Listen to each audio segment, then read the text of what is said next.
Tonight we begin our series of interviews with candidates for state representative in the 7th Suffolk District. It's currently represented by Gloria Fox, who's not running for re-election. The district includes most of Roxbury and part of the Fenway. Our guest is one of the candidates in the Democratic primary on Thursday, September 8th. We'd like to welcome Monica Kennan. Thank you very much for being with us, Monica. Thank you for having me. Monica, to start with some of your background, and we covered you in the news before organizing in the neighborhood in response to violence. So I was on the Peace Collaborative, and I actually was on here with you a couple of times. Once being we were doing the Got Peace basketball tournament with Cindy Diggs over at the Reggie Lewis Track and Athletic Center. And then also for the Back to School Block Party for Peace that I've done, I was the executive director for City Councilor Tito Jackson's Community Fund for 6 years. What got you involved in that? High crime in my area, and just watching a lot of the residents where I live go through things that they probably shouldn't have went through, and feeling like they were just not making any headway and didn't have any rights. My house was a crime scene, and then I watched someone try to murder my son on 2 separate occasions.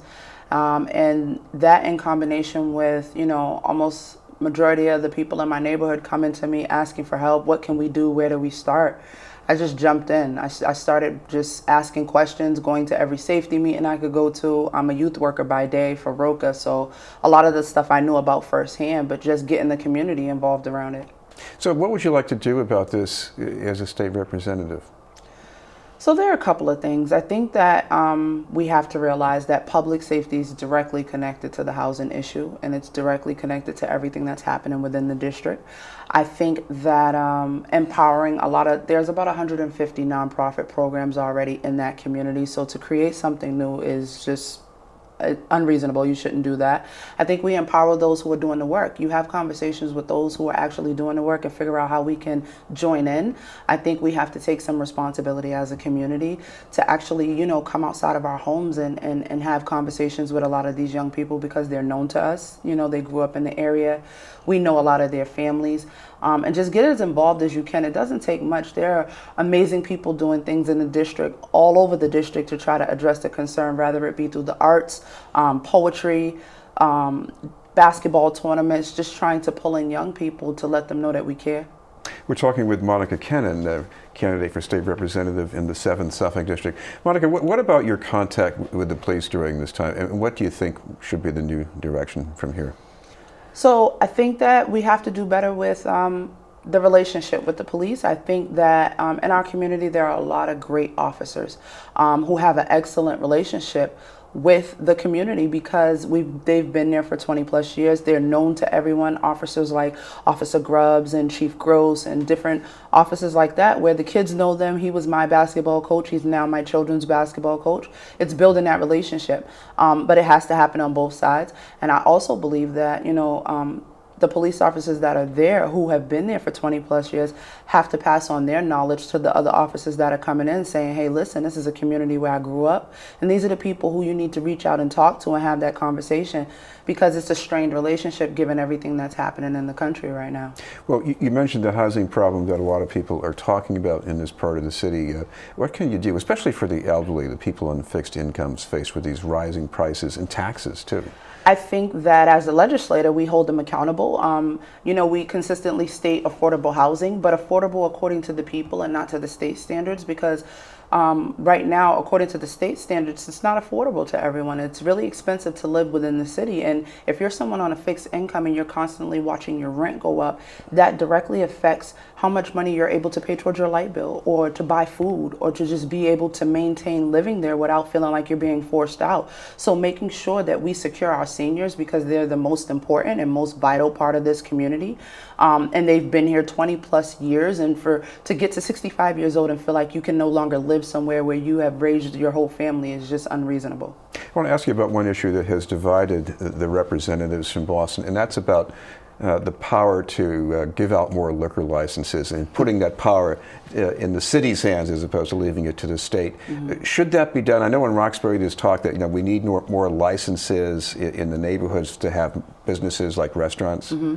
So I agree with businesses getting licenses to be able to function and having that flexibility to be able to serve alcohol and bring in more patrons. I'm kind of torn because I'm in a district where there's like a liquor store in every corner.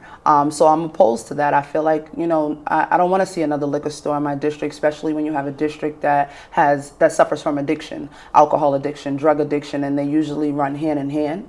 And I think that I'm okay with the city level being responsible for that, just making sure that whoever we give it to, we hold them accountable as well. Speaking of addiction, and this is not something that I know is worse in your district than many others, but it's bad right now, and there's a choke point in access to recovery. Anything you'd like to see done about that? So I think that we need to actually recognize that an addiction is a disease.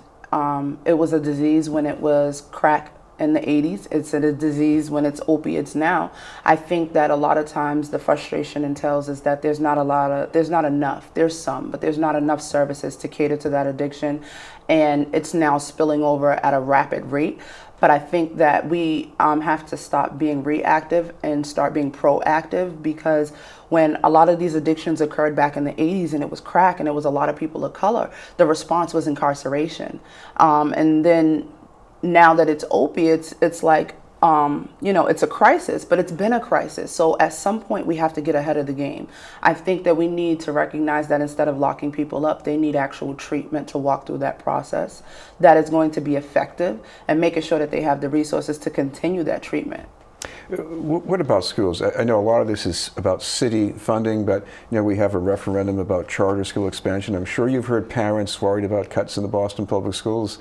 What would you like to do? So I'm biased in the sense that I am a BPS kid and I have 5 teenagers that all are BPS children.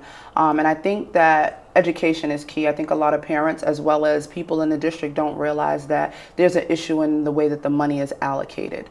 Money is allocated in a way where more money is given towards charter schools for lesser children, and then BPS is forced to work with the same amount of money for more children, which is causing them to not have things like white line paper, to not be able to have pencils, or watching their teachers be displaced.